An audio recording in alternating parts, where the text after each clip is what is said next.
Hello again. Just to finish off the course now, I want to talk about the more advanced aspects of being a hypnotherapist. And I'll talk about a number of techniques and approaches that are actually beyond the scope of this introductory course. But these are things that we cover on the full practitioner course. And the first thing I want to talk about is so-called regression therapy. And there are different forms, different ways of doing regression. And the purpose of regression is to help the person, to help the client, to find and, more importantly, deal with the underlying cause of their problem. Because you see, if a person has a problem such as anxiety or panic or confidence issues or self-esteem issues or an eating disorder or anything like that, there's always a cause, there's always a reason. A person isn't born with these kind of problems. They are learnt behaviours, learnt responses to different situations.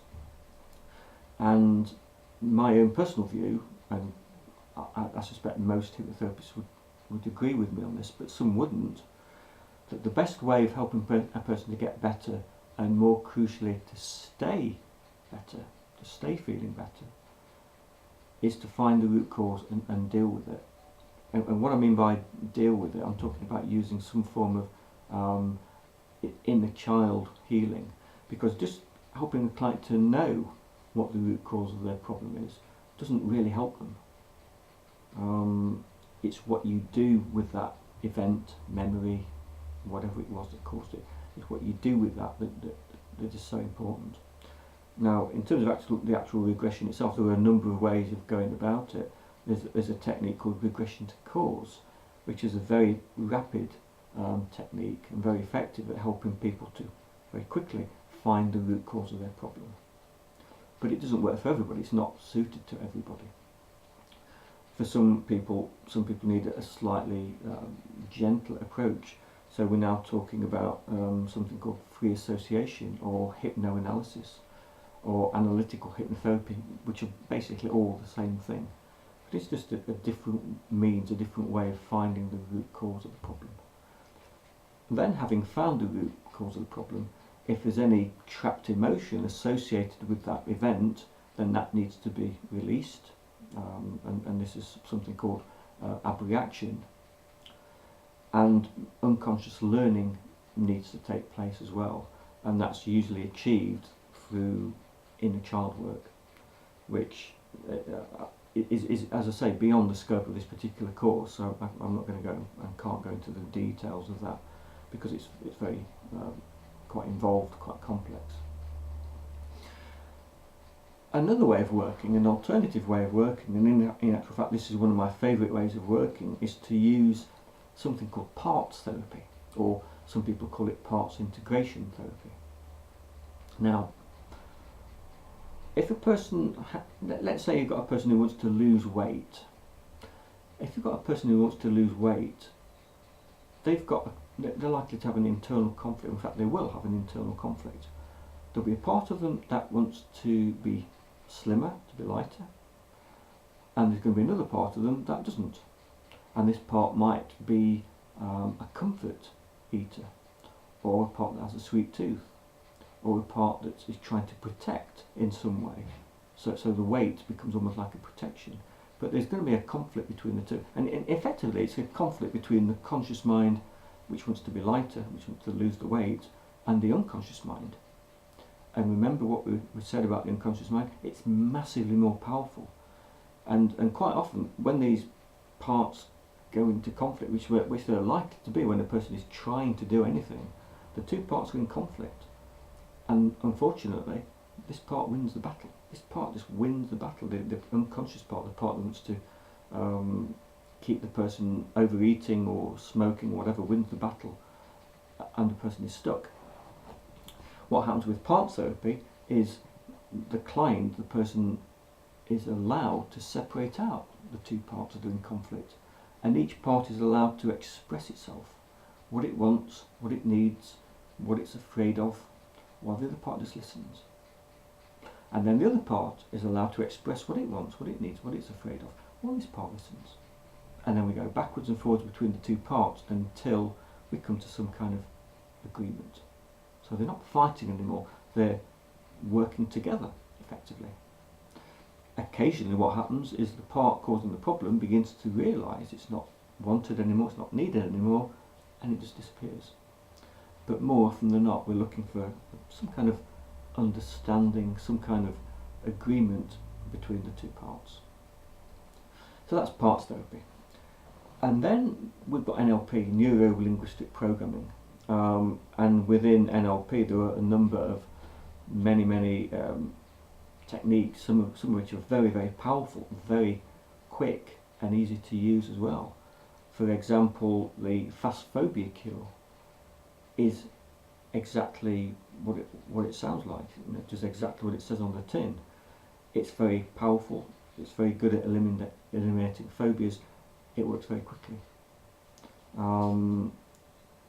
I've had many clients over the years with deep-rooted fears and phobias that they may have had for a lifetime that can be pretty much completely eradicated in 10 or 15 minutes using this technique.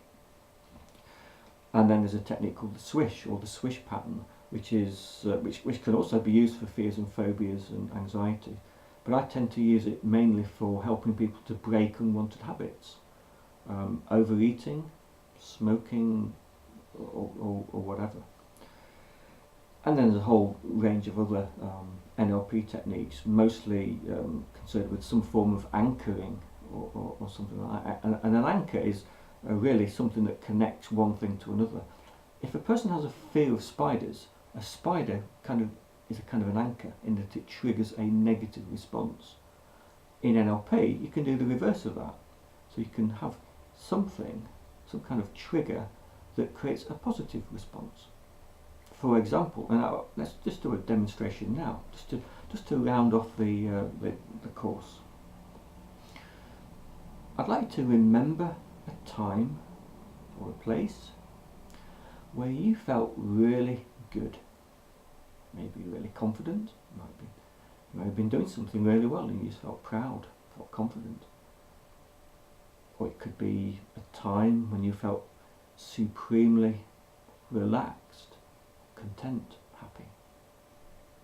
So just have a think about that now. Really just put yourself in that situation now. And when you're there, and you can do this with your eyes open if you want, or you can close your eyes if you want, it's entirely up to you. But really put yourself in that situation. And when you've got that feeling, that really nice, positive feeling, I want you to squeeze together the thumb and forefinger on your hand. Just gently squeeze together. Just hold that thumb and forefinger. That's good. And just keep it there. And now, let that memory fade away as you let that thumb and finger relax and separate. And what you started to do is you started to create your own anchor for that positive feeling. And we're going to do it again now. I want you to bring that memory back, and I want you to really step into it. Really step into it. See what you saw. Hear what you heard. And when and only when you've got that feeling, that really good feeling, as powerful as you can get it, just bring that thumb and finger together again. Now some people are very visual, some people not so visual. So I want to ask you, if that feeling had a colour, what would it be? If it had a sound, what would it be? See, some people are more auditory. Some people are feeling, some people are visual, some people are auditory. And now, let that thumb and finger relax, let that memory fade away again. That's good. And now just take a couple of deep breaths.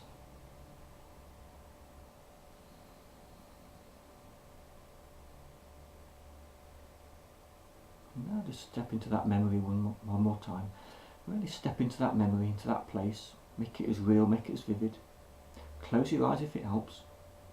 Really remember it as vividly as you can. See what you saw, hear what you heard. And when and only when you got that feeling, that really good feeling, bring that thumb and finger together. And notice that colour, if you have a colour. Notice that sound, if you have a sound.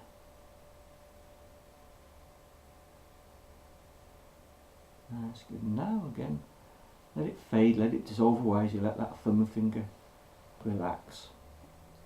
What you've now done is you've now created your own anchor, and I don't know which will work best for you.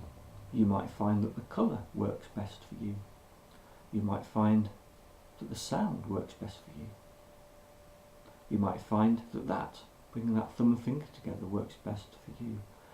You may find it useful and helpful to use that and the colour, or maybe that and the sound. It's your anchor. You experiment with it. You can build it up. You can make it more powerful. If you do that same exercise every day, perhaps when doing your self-hypnosis, you can really reinforce that anchor. And then when you want to access that feeling, if for example you want to feel more confident in certain situations, all you have to do is just maybe do that, or just think of that colour, maybe wear something in that colour, and it will help you to access that state, access that positive state. And that's the world of anchoring. And we've come now to the end of the course. I hope you've enjoyed the course, and I hope you decide to do the assignments that are listed at the back of the notes. And when you've completed the assignments, if you can send them to me, send to me via email. The email address is in the workbook, and within a couple of weeks you'll receive a certificate to say that you've completed the course. Anyway, thank you very much. I hope you've enjoyed it, and see you again soon. Bye.